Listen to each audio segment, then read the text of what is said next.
Desde su fundación en 1994, el Museo del Holocausto de Buenos Aires se convirtió en un espacio de referencia para la memoria de la Shoah, tanto a nivel nacional como internacional.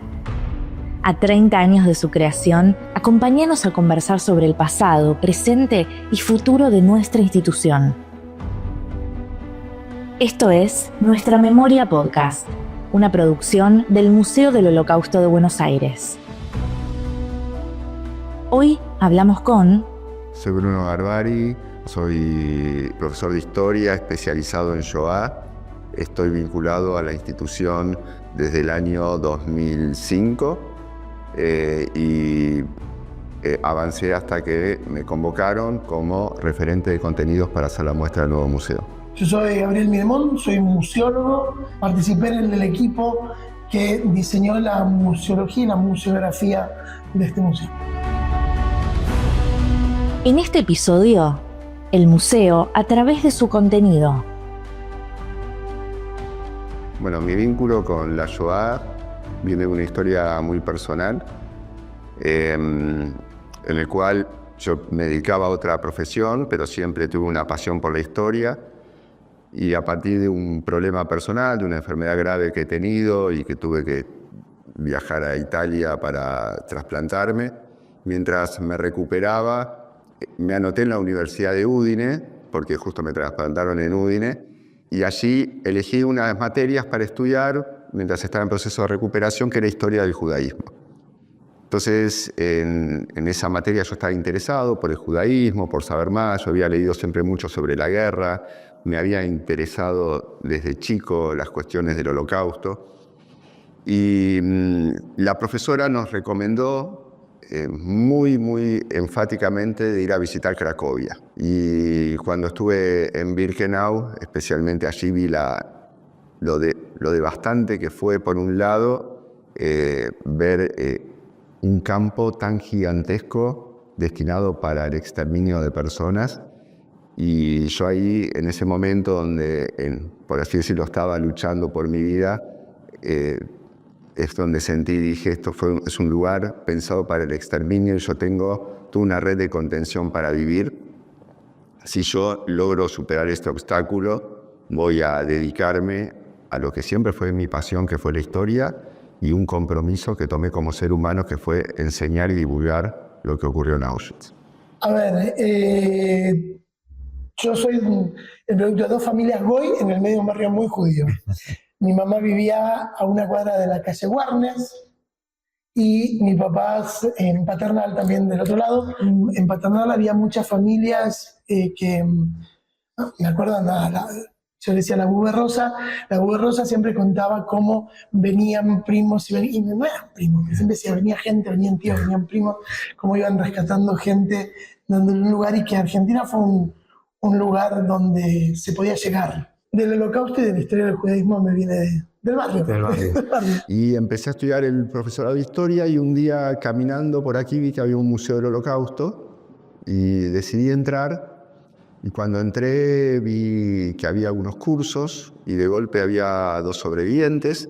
Uno era Moisés Borowitz, y con los cuales tuve una pequeña conversación y me interesé por esos cursos, empecé a asistir, que eran dictados por Abraham Silverman y Abraham Uberman, ambos.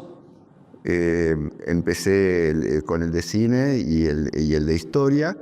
Y finalmente seguí con Abraham Uberman en esos cursos y él, al verme tan interesado, decidió tomarme como asistente. Entonces yo le ayudaba a preparar las clases, me daba información, le armaba gráficos para que él les pusiera en sus clases, estadísticas, hasta que logré tener la primera beca a Yad Vashem, donde ahí profundicé en mis conocimientos y dediqué todo mi tiempo libre para formarme, ¿no? Conseguir libros del exterior, leer, estudiar, ser muy autodidacta en el tema. Y cuando fallece Abraham, yo me acuerdo haberlo ido a ver al hospital y él me pidió algo. Recuerdo que él me agarró la mano y me dijo: lo único que te pido, Bruno, es que no dejes de seguir estudiando la Shoah y de transmitirla.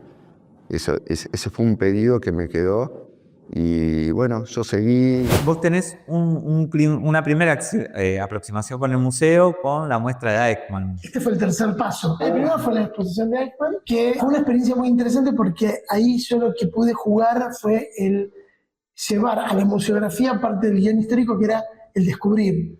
Era una museografía que eran 2 fotos gigantes, una de Berlín y otra de Buenos Aires, donde se abrían portitas y en esas portitas se iban encontrando datos de toda de este recorrido, aparecer y desaparecer hasta encontrarlo.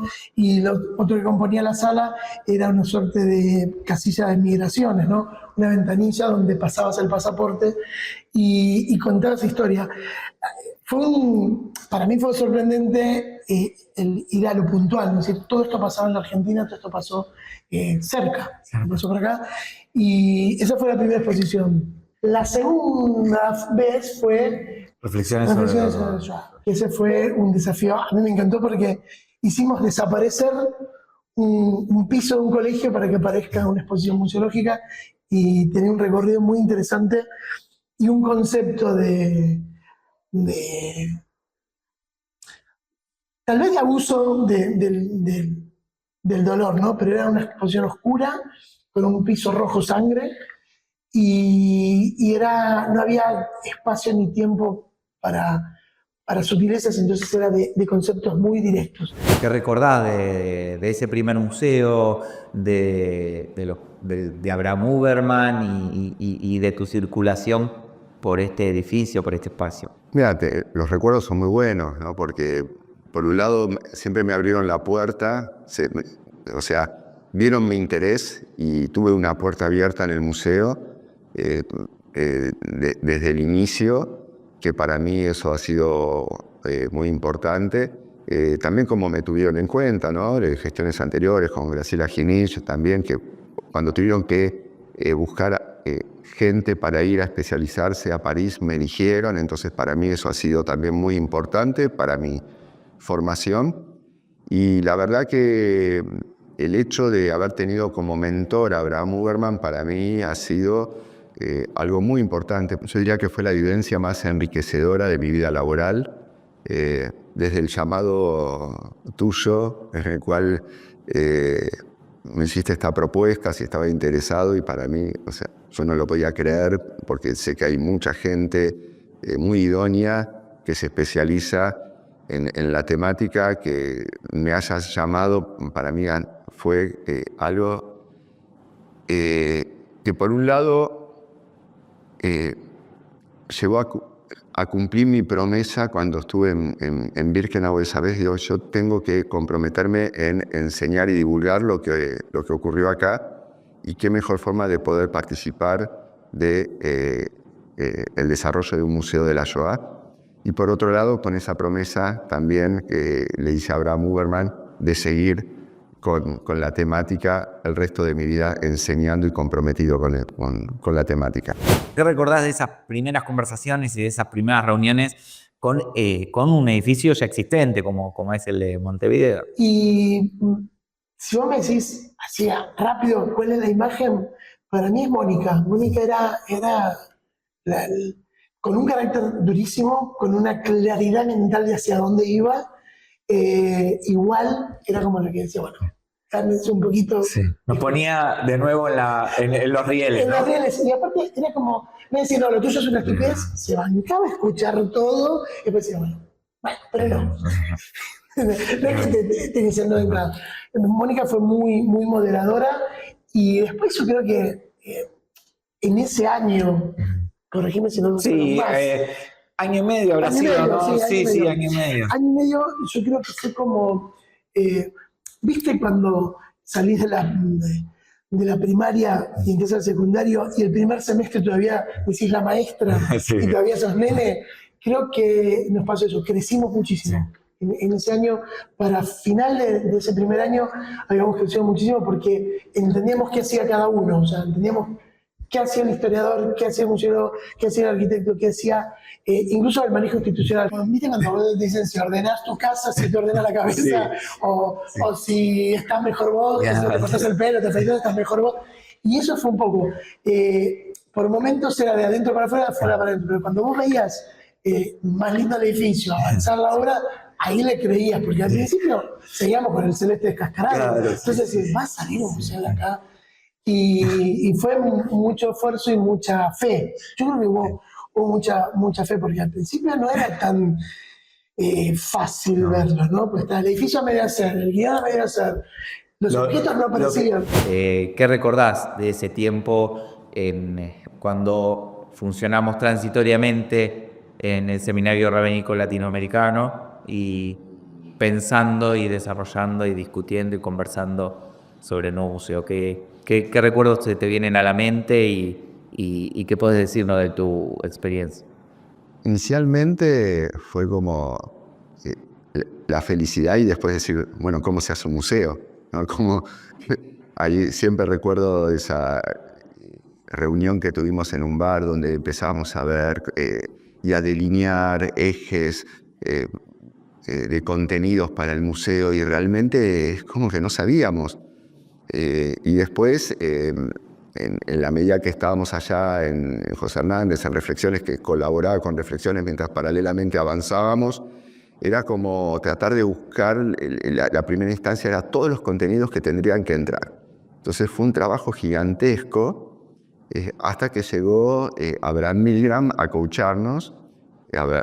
Abraham Milgram es quien había dirigido los contenidos del Museo de Yad Vashem, y claro, estábamos nosotros pensando en armar una especie de Google, ¿no? Donde tendrían que estar absolutamente todos los términos, todos los contenidos de la Shoah, y en donde él nos guió, fue una guía importante para decir, bueno, acá hay que seleccionar.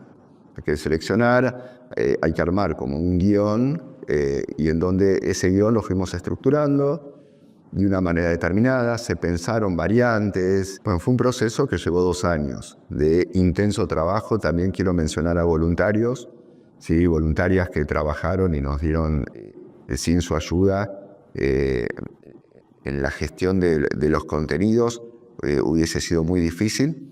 Y bueno, fue un arduo trabajo y muy enriquecedor, porque esta pluralidad de miradas, cada uno desde su especialidad, generaba muchos debates, ¿no? Íbamos en cada reunión avanzando panel por panel, cuáles eran los contenidos que mostrábamos, y cómo los íbamos a mostrar, y cuál era nuestra intencionalidad del panel, qué tenía que decirle el panel al visitante. Y allí es donde tuvimos, con el museólogo, con la parte de diseño, con la gente de la tecnología, de los dispositivos, de cómo poder mostrarlo de la mejor manera. El único que había hecho museos eras vos. Yo era el que había hecho museos. Y era el que nos enseñaba cómo hacer un museo. Sí, bueno, yo tenía una experiencia. A esta altura digo, mi capital no es lo que estudié, sino lo que trabajé. Y trataba de aportar, pero igual aprendía un montón, porque también me pasa que a veces uno viene con un esquema y dice, bueno, es así, yo me lo imagino así. De hecho fue así, mira, Reflexiones yo la pensé en negro, porque tenía que ser de impacto y contundente, o sea, tenía que ser ya, pum. Y el resto lo pensé en blanco. Y yo, para pensar un museo, una exposición, lo que fuere, necesito primero un nombre, que esto es muy bíblico. Dijo Dios y se hizo. Sí. Hasta que no lo dijo, no se hizo. La palabra, el verbo se hizo carne. Hasta que la palabra no está, vos decís, Museo del Holocausto. Bueno, no vamos a hablar del Holocausto. Museo, necesito una reflexión sobre ello. Entonces es para pensar, más que para exhibir. Entonces, necesitaba un nombre. Después necesitaba un espacio y un concepto. Y para mí el concepto era... que lo volví a tomar cuando ahora hice el Museo de las Madres de Plaza de Mayo. Cuando algo es muy tremendo, muy horrible, muy inimaginablemente espantoso, si lo dejas a la oscuridad, lo estás ayudando a que siga siendo espantoso. Si vos lo sacás a la luz, lo haces pensar, lo haces debatir, lo interpelás. Y Madres es blanco y este es blanco porque los temas tienen que salir a la luz, tienen que estar visibles. Yo tengo que ver que pasó todo este desastre para poder advertir si puede volver a pasar. Para mí había que marcar un presente, una modernidad. El museo es moderno, el museo es tecnológico, el museo es actual, es siglo XXI, que mira hacia el pasado, pero a su vez mira un poquito hacia adelante. Hubo mucho respeto por mi opinión y por mi diseño. No, la opinión es una cosa, pero una cosa es mi trabajo. Yo trabajo diseñando, lo opinable es opinable. Hubo mucho respeto. Y después, para mí, fue dos desafíos. Uno es cómo adaptar un montón de todo lo que... digo Bruno, pero Bruno es un montón de gente, pero un montón de todo ese guión de Bruno a este edificio y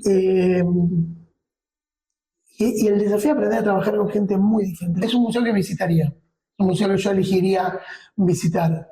¿Por qué? Porque se lo percibe serio, se lo percibe un lugar donde yo voy a encontrar algo que me va a interesar, que me van a contar. Para mí, en lo personal, es uno de los museos que más me costó, pero que más alegrías me dio. ¿Y qué de todas esas discusiones o conversaciones se te aparecen cuando recorres el museo? Yo diría la parte que a mí más me toca es la del gueto, ¿sí? Porque yo me acuerdo que desde que empezamos, yo decía, tenemos que tener un muro, ¿no? Y yo me molestaba con el muro. ¿Por qué? Porque sabíamos que había imágenes que habían filmado los nazis dentro del gueto. Y lo que yo al principio pensaba era, de repente, si en ese muro había como una ventanita y uno podía acercar y mirar y ver lo que habían filmado los nazis dentro del gueto. Pero después, al ver que el subsuelo terminaba en un espacio en forma de herradura cerrado, ahí surgió la idea de construir el muro y de poder ingresar y que en esas 3 paredes se proyectaran la vida de los judíos en el gueto de Varsovia. Entonces, eso es una de las partes que a mí más me conmueven, porque es una de las que más me interpela. ¿Por qué? Porque los judíos que están allí en el gueto estaban mirando la cámara, y al mirar la cámara sí sentimos que nos están mirando y con sus miradas nos interpelan, ¿no? ¿Por qué? Porque esto está en relación a lo que surgió en una de las primeras charlas que tuvimos de cómo debería terminar el museo.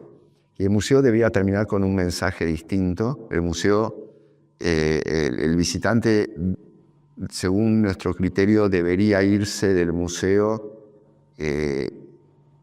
sin decir solamente qué terrible lo que ocurrió, o aprendí lo que era la Shoah, no sabía, qué barbaridad, lo que es capaz de hacer el ser humano, sino que el visitante se vaya interpelado. Si son indiferentes, observadores, si son víctimas, si son perpetradores, que los interpele, que los haga pensar.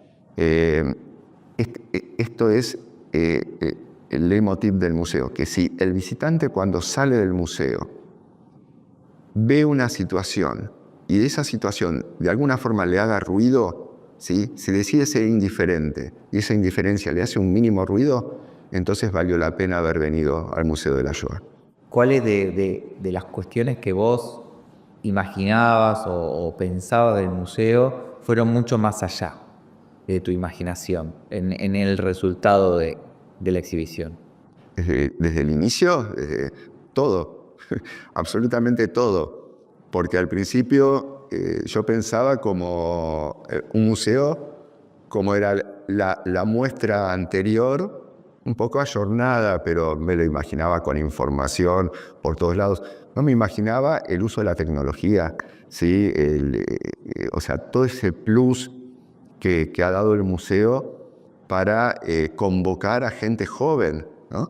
El museo es sumamente convocante para los jóvenes porque es muy amigable ante el lenguaje que ellos manejan, que es la tecnología, pantallas táctiles, proyecciones, o sea, todo eso hace que poca información escrita que no esté cargada. Bueno, no me imaginaba un museo de esa forma. Te voy a llevar un momento. 1 de diciembre de 2019, acto de inauguración del museo aquí en la calle Montevideo. ¿Qué recordás de ese día, de ese momento? A ver, me acuerdo que mucho el clima entre nosotros era, lo logramos. Y nosotros decíamos, wow, llegamos.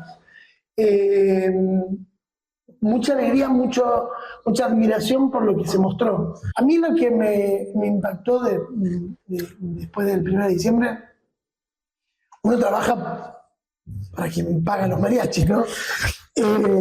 Pero a mí lo que más me importaba era ver qué le pasaba al público. Porque de alguna manera nosotros estábamos satisfaciendo necesidades de un diseño que buscábamos. Pero queríamos ver cómo le llegaba al público, porque a veces no siempre lo que uno dice es lo que el otro escucha. O si uno cree que está bien dicha la frase y el otro no la entiende. Y creo que fue muy buena la respuesta del público, muy buena la respuesta. Sí, me acuerdo. Porque el recorrido es largo. Es largo porque el tema es largo. El recorrido es complejo porque estamos adentro de un traje de otro, que es este edificio. Y sin embargo el resultado fue muy bueno. ¿Qué aprendizajes y qué oportunidades y qué novedades trajo todo el trabajo en relación a la Argentina y el Holocausto? Bien, es una pregunta muy interesante porque cuando hablamos de Argentina y Holocausto lidiamos mucho entre memoria e historia. Entonces ahí es donde se torna, tenemos que ser muy finos y muy precisos en la información que mostramos, ¿no? Doy un ejemplo. La famosa foto del Luna Park, que es la que más circula y que en todos los medios dice la foto del 38, y en todos dicen el acto del Luna Park del 38 en celebración del Anschluss, no es la foto que todo el mundo publica del 38, es un acto del 36. Entonces, bueno, hasta en esos puntos tuvimos que ser muy finos y sí innovadores en presentar cosas que no se saben. Por ejemplo, la investigación de Marcia Rasch sobre los argentinos durante el Holocausto, la historia de May Berliner, ¿no? Quien acuchilló y mató a un guardia de las SS en Treblinka, documentos que aparecen en nuestras líneas de tiempo, firmados nada ni más ni menos concerniente a la persecución de los judíos argentinos, firmados por Eichmann. Eso ha sido, digamos, un valor agregado muy interesante, y hablar también de la pantalla que tenemos de los criminales que ingresaron al país. Debería haber un museo del Holocausto en todos los países del mundo, porque la Shoah, hablamos de un genocidio con características muy distintivas, que ha sido un genocidio a la humanidad. Por eso es desde mi punto de vista, no corresponde a la distancia física, sí o no. No debería haber solamente en Europa museos de la Shoah, en todos los países del mundo. ¿Por qué? Porque estos museos ayudan a formar a la gente, los valores democráticos, ayudan a formar a la gente en cuanto a valores morales, como los que mencioné anteriormente, y por eso, más allá de la importancia de la colectividad judía que reside acá en Argentina, es un museo del Holocausto para la humanidad. El museo se ha transformado en un referente en el mundo. Yo te contaba el año pasado, cuando estuve en Polonia y me recibió el equipo educativo de Auschwitz, que no conocen el museo, pero habían 7 personas que me recibieron, y lo primero que me dijeron fue: todas las personas que nos cuentan que visitaban el Museo del Holocausto de Buenos Aires dicen que es uno de los mejores museos del Holocausto del mundo. Lo que, por otro lado, me gratifica mucho es ver el interés en el público no judío. Cómo las escuelas vienen y vuelven a abrir los mismos colegios, y los turnos están llenos. Y no solamente lo que estamos haciendo con el público joven, sino también con distintas instituciones y vinculadas al Estado, a la policía, a las fuerzas del orden, digamos, todos organismos en los cuales para nosotros es muy importante el sentido que le dan al respeto de los derechos humanos, ¿no? Y nosotros estamos haciendo este aporte, dando este granito de arena desde el museo. Vos estudiaste en profundidad el contexto antisemita que habilitó al nazismo y que habilitó el exterminio en toda Europa, y cómo esos prejuicios habían calado hondo, o más o menos hondo, depende del lugar, pero que sin dudas, sin ese antisemitismo en la base no se podría explicar el Holocausto. Y habiendo pasado ya más de 8 décadas del final de la guerra, de pronto este episodio del 7 de octubre y la guerra posterior han multiplicado exponencialmente las expresiones de antisemitismo en el mundo occidental, sobre todo. ¿Cómo vivencias vos, ¿no? En el escenario contemporáneo, pero también en proyección al escenario de los tiempos prenazis y nazis?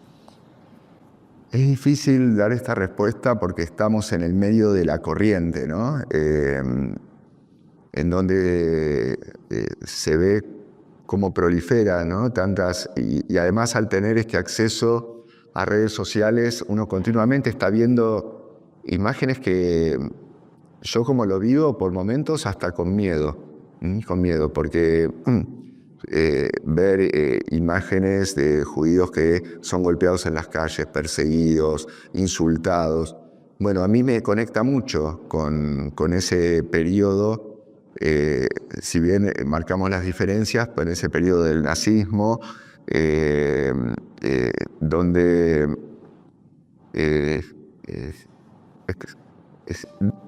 donde se tienen que tomar frenar esto, porque esto puede ser el origen de algo. Y esto es lo que a mí me preocupa enormemente. ¿No? En los genocidios se da esta metáfora de río arriba, en medio de la corriente, y río abajo. Bueno, río arriba es donde se empiezan a dar estas manifestaciones, ¿no?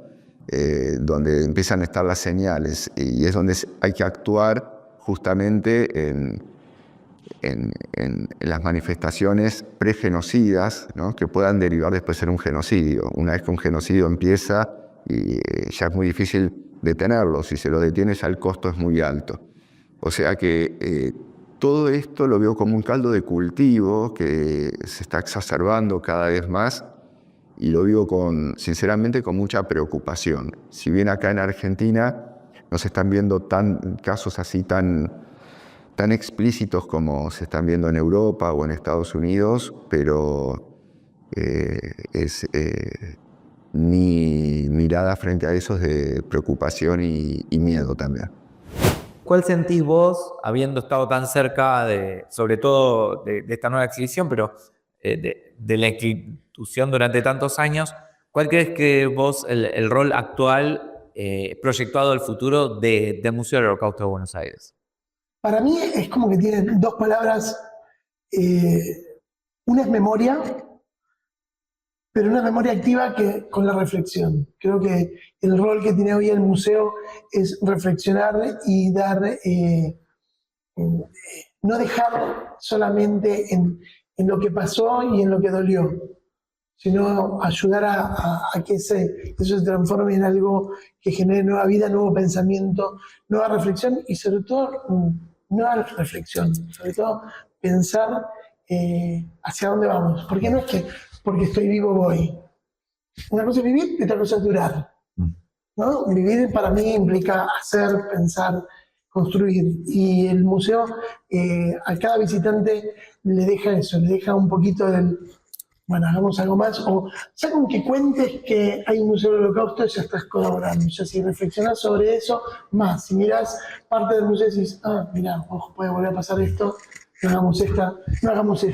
Creo que es un gran espacio de reflexión y de crecimiento, no solo de contemplar el pasado.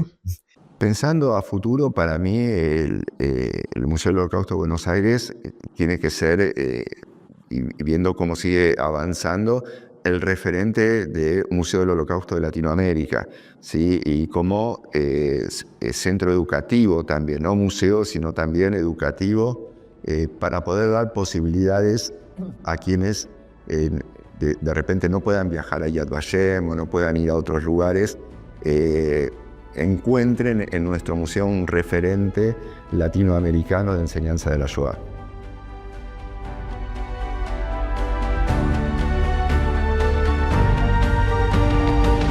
Esto fue Nuestra Memoria Podcast. Seguinos en @Museo Shoah en todas nuestras redes. Idea y realización integral, Jonathan Karzenbaum y Federico Treger. Locución y grabación, Juliana Fink. Producción artística, diseño sonoro y edición, Marco Tonizo. Agradecemos especialmente a todas las personas que participaron de este proyecto y te esperamos en el próximo episodio de Nuestra Memoria Podcast. Esta producción fue realizada por el Museo del Holocausto de Buenos Aires.